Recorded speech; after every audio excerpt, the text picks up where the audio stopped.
pada saat ini. Langsung saja, Pak Melki, ini seperti apa? Apa fokus pembangunan NTT saat ini, Pak Melki?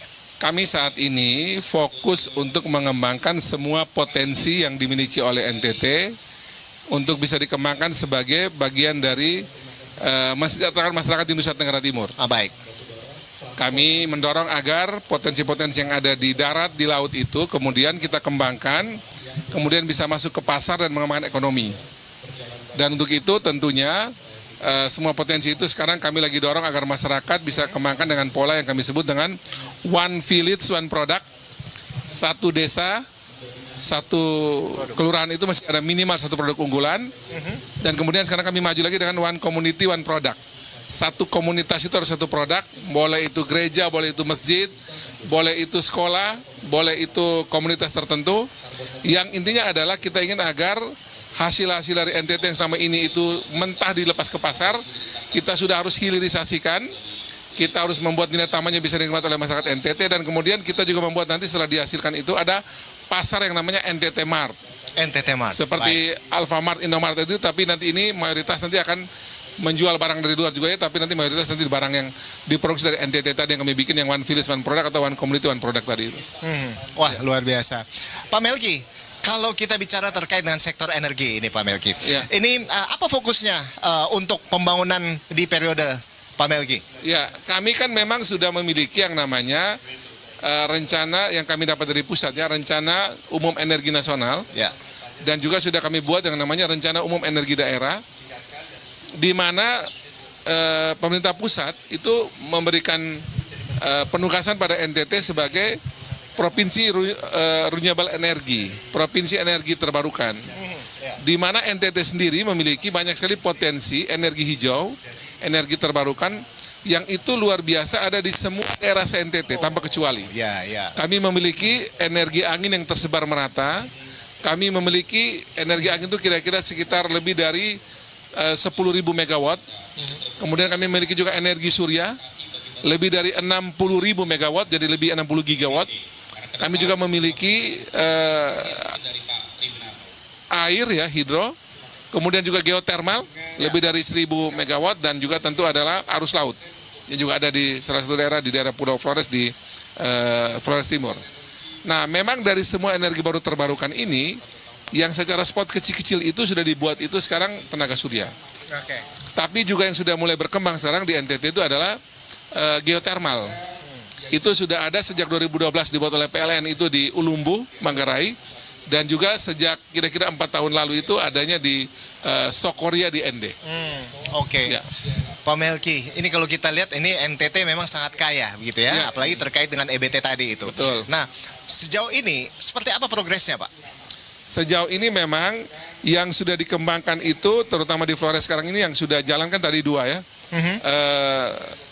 Geotermal yang di Ulumbu dan Sokoria ini, dan beberapa lagi on proses, lagi dipersiapkan.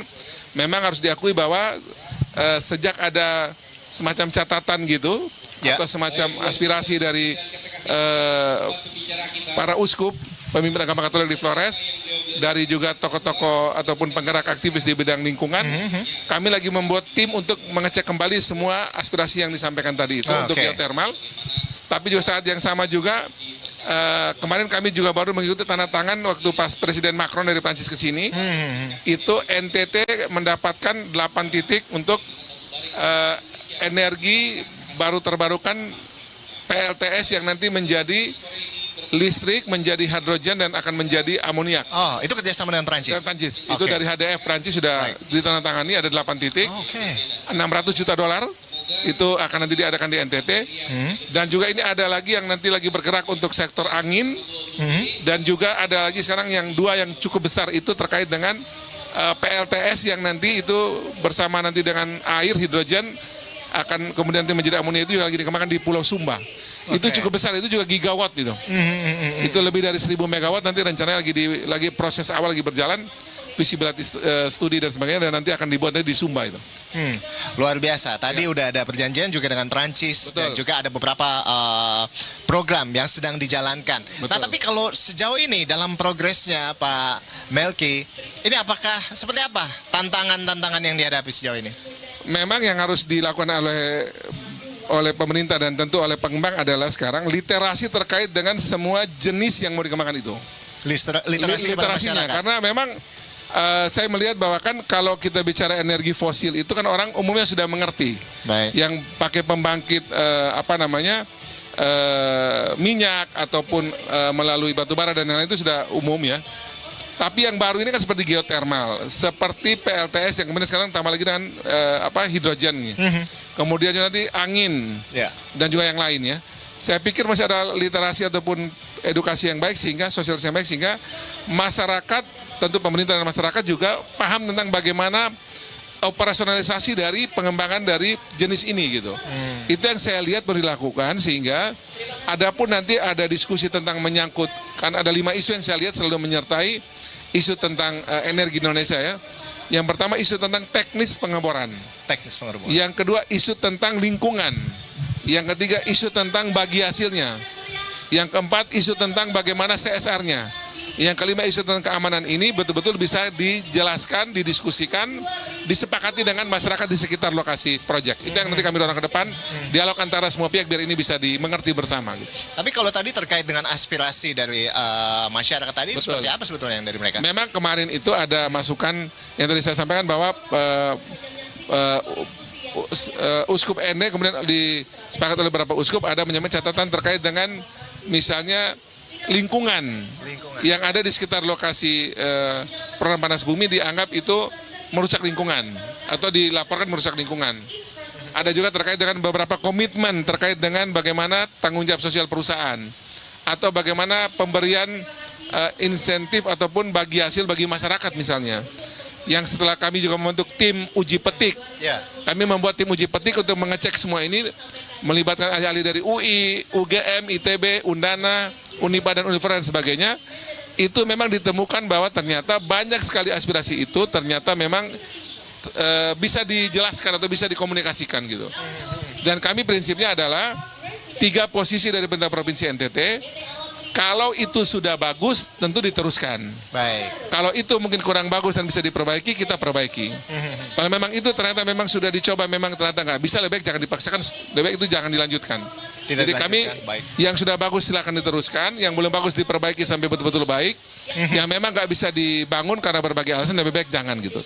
Karena biar nanti pembangunan sektor energi ini juga tetap menjaga harmoni sosial, menjaga juga kebersamaan antara masyarakat yang ada di setiap lokasi pengeboran ini.